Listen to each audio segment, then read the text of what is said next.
রহমতুল্লাহি ওবারাকাতু। গতকালকে আমি আলোচনা করেছিলাম যে আমাদের দৈনন্দিন জীবনে যে সমস্ত মাসলা মাসাইল আমাদের জানা প্রয়োজন সে ব্যাপারে আমরা এখানে ধারাবাহিকভাবে আলোচনা করব। জিজ্ঞাসাও করেছিলাম যে কোন বিষয়ে প্রথম আলোচনা করব। তো কেউ আমাদের এক ভাই বলেছিলেন যে বান্দার হক সংক্রান্ত আলোচনা, আর এক ভাই বলছেন তাহারাত থেকে শুরু করা ভালো হয়। আসলে তো সবটাই আমরা করব, তো ধারাবাহিকভাবে সবই ইনশাআল্লাহ আসবে অল্প অল্প করে।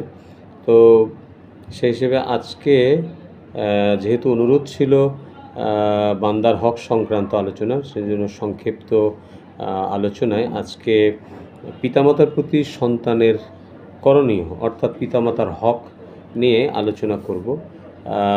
এর পরবর্তী আগামীকালকে থেকে আমরা তাহারাত থেকে শুরু করব, যেহেতু এটা একটা অনুরোধ ছিল। মাঝখান থেকে পিতামাতার হক এবং সন্তানের হক এগুলো আমরা একটা দুইটা ভিডিও করার পরে পরবর্তীগুলোতে ইনশাআল্লাহ আমরা একদম তাহারাত থেকে শুরু করব। পবিত্রতা, ওযু, গোসল, তারপরে নামাজ, এরপরে জীবনের অন্য অন্য যে অংশগুলো আছে যেগুলো সম্পর্কে আমাদের জানতে হবে, হালাল হারাম, পাক না পাক, জায়েজ না জায়েজ, মুআমালাত মুআশারাত, সব বিষয়ে ইনশাআল্লাহ আমরা ধারাবাহিক আলোচনা করব। তো ফিকাহের কিতাবে কোরআন হাদিস থেকে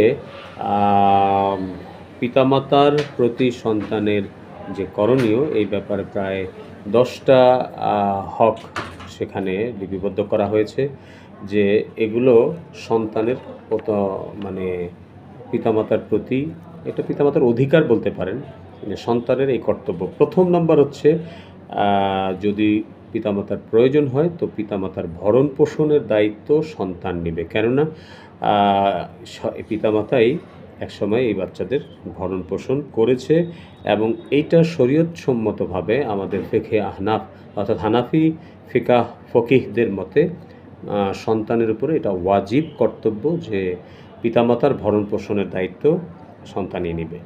দ্বিতীয় নম্বর হচ্ছে প্রয়োজনে পিতামাতার জরুরি যে সমস্ত খেদমতের বিষয় আছে, তাদের যে সমস্ত খেদমত প্রয়োজন সেই খেদমতটা সন্তানের দায়িত্বের মধ্যে পড়ে। সব রকমের খেদমত, তার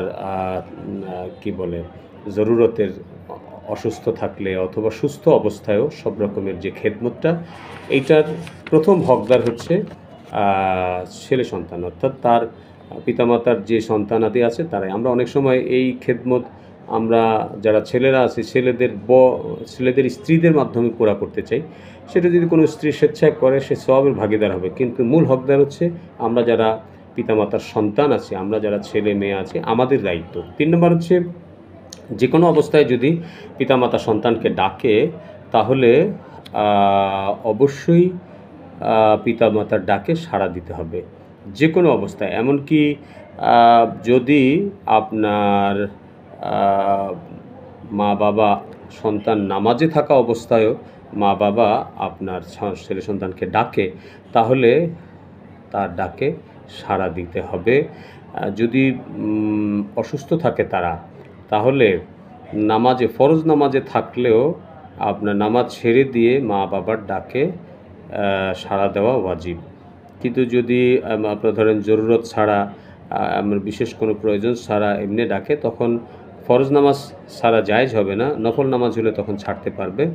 কিন্তু জরুরতের সময় ফরজ, যে মা অসুস্থ, সে কোনো প্রয়োজনের কথা বলতেছে ডেকে যে আমার এইটা প্রয়োজন, তখন ফরজ নামাজে থাকলেও সন্তান নামাজ ছেড়ে দিয়ে আগে মায়ের প্রয়োজনটা পুরা করবে, এরপরে শেষে আবার নামাজ পুরা করবে। মানে এটা এতটা গুরুত্বপূর্ণ।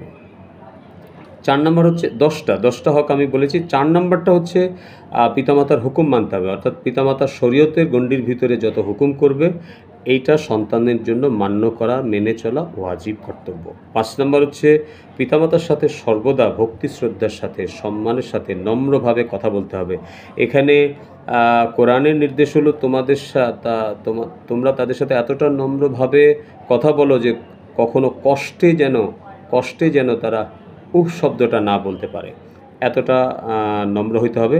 6 নম্বর হচ্ছে যে কোনো কাজে কর্মে আচার আচরণে পিতামাতার প্রতি আদব ও সম্মান রক্ষার্থে, অনেক সময় আমরা মহব্বতের আতিশয্যে পিতামাতার সাথে, মা বাবার সাথে অনেকে দেখা যায় যে অনেক ছেলেরা আছে মা বাবাকে মহব্বত করেই কথা বলার সময় একটা গালি দিয়ে কথা বলতেছে, অথবা তুই তুকারি করে কথাবার্তা বলছে। এগুলো যেন না হয়। সম্মানের জায়গাটা যেন, আদব সম্মান রক্ষা করে কথা বলার জায়গাটা যেন একদম ঠিক থাকে, একদম ঠিক থাকে। 7 নাম্বার হচ্ছে কোনোভাবে তাদেরকে কষ্ট দেওয়া যাবে না। যে কোনো প্রকারে কথা দিয়ে, কাজের মাধ্যমে বা যে কোনো আচরণের মাধ্যমে পিতামাতাকে কষ্ট দেওয়া হারাম। এমনিতেও সবাইকে কষ্ট দেওয়া হারাম, কিন্তু পিতামাতার ব্যাপারে এই বিষয়টা বিশেষ গুরুত্বের সাথে ওলামায়ে কেরাম জমা করেছেন। 8 নাম্বার হচ্ছে নিজের জন্য যখনই দোয়া করবে তখনই পিতামাতার মাগফিরাতের জন্য দোয়া করবে।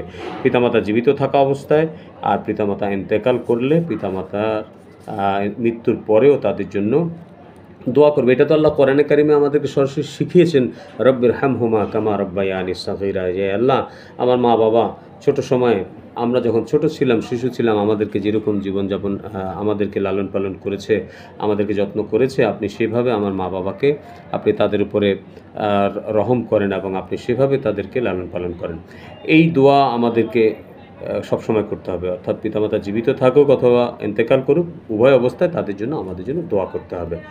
9 নম্বর হচ্ছে, অনেক সময় আছে যে পিতামাতা মারা গেছে, এখন তো আর আমরা পিতার বা বাবার খেদমত করতে পারতেছি না, মায়ের খেদমত করতে পারতেছি না। এই সময় মা বাবা, পিতামাতার যে বন্ধু বান্ধব আছে তাদের সাথে সদ্ব্যবহার। হাদিসের মধ্যে আসছে যে তার বাবার বন্ধুর সাথে সদ্ব্যবহার করলো, সে কেমন যেন তার বাবার সাথে সদ্ব্যবহার করলো।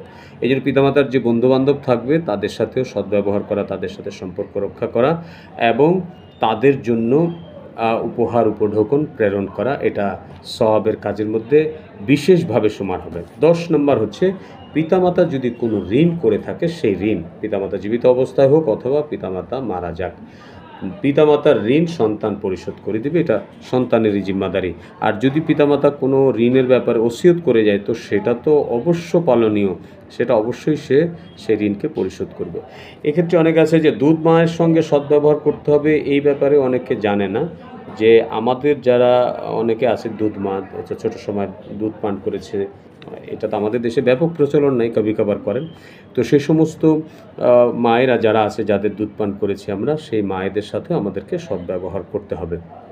তো আসলে এখানে তো লম্বা চড়া আলোচনা করার সুযোগ নেই, তারপর আমরা মুখতাসার যতটুকু করলাম, এই 10টা বিষয়ে আমি পয়েন্ট ধরে ধরে আলোচনা করেছি, যেগুলো আমাদের সন্তানদের জন্য কর্তব্য।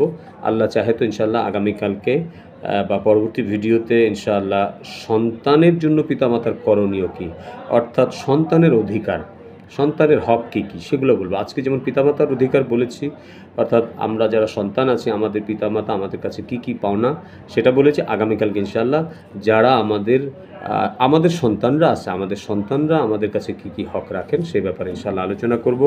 আমাদের সাথেই থাকুন। আপনার কাছে যদি মনে হয় বিষয়গুলো জরুরি প্রচার করার প্রয়োজন, তাহলে প্রচার করুন।